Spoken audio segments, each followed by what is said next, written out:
بسم اللہ الرحمن الرحیم۔ بسم اللہ الرحمن الرحیم۔ معزز ناظرین کرام، آج کا ہمارا موضوع ہے بینکنگ کی اسلامی صورت اور اس کا طریقہ کار۔ موجودہ بینکنگ تہذیب جدید کی اور دین ہے کہ اسے اگر صرف ایک سود جیسے شیطانی عنصر سے پاک کر دیا جائے تو یہ ادارے بہت مفید وقار آمد بلکہ ہمارے معاشرے کے لیے ناگزیر ہیں۔ اب سوال یہ ہے کہ ان بینکوں کو اگر سود سے پاک کر دیا جائے تو پھر ان میں کیا طریقہ کار اختیار کیا جا سکتا ہے جو صحیح اسلامی خطوط پر استوار اور افراد معاشرہ کے لیے مفید بھی ہوں۔ اس سلسلہ میں آج سے چند برس پہلے تک تو اسلامی نظام معاشیات کے ماہرین صرف تجاویز ہی پیش کیا کرتے تھے کہ یوں کیا جائے اور یوں ہو تو سود کی قباحتوں سے بھی جان چھوٹ جائے گی اور کاروباری ضروریات میں کوئی رکاوٹ بھی پیش نہیں آئے گی، مگر آج یہ بات تجاویز کے دائرے سے نکل کر عملی طور پر بھی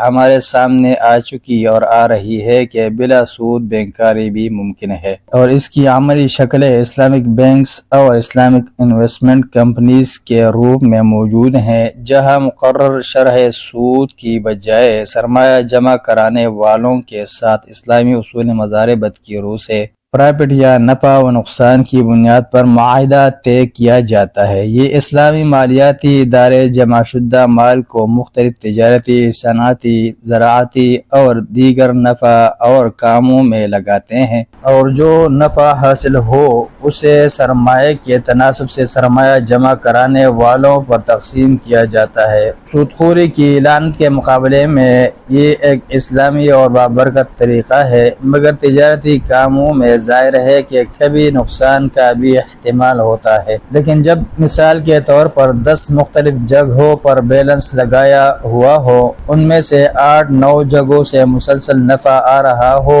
اور کبھی کسی ایک آدھا جگہ سے نقصان کا سامنا بھی کرنا پڑے تو دوسرے نفع والے امور اس نقصان کا بآسانی ازالہ کر دیتے ہیں اور ٹوٹل حساب میں بحیثیت مجموعی نقصان سامنے ہی نہیں آتا، بلکہ زیادہ سے زیادہ یہ ہو جاتا ہے کہ کسی سال نفع ذرا کم ہو گیا۔ بہرحال سرمایہ اور محنت یا مال اور صلاحیت کے اشتراک سے مضاربت مقراض کا مقابلہ کرنے والے یہ ادارے جہاں اسلامی خطوط پر رواں دواں ہیں، وہی عام بینکوں کی طرح ہی خوب نفع بھی کما رہے ہیں، جو کہ نہ صرف سودی معاملہ کرنے والے بینکاروں بلکہ عوام الناس اور سرمایہ داروں کے لیے بھی ایک روشن مثال اور قابل عمل نمونہ ہونے کے ساتھ ساتھ اس بات کے بجا طور پر مستحق ہیں کہ ان کے ساتھ تعامل و تعاون کر کے حلال منافع کمایا جائے۔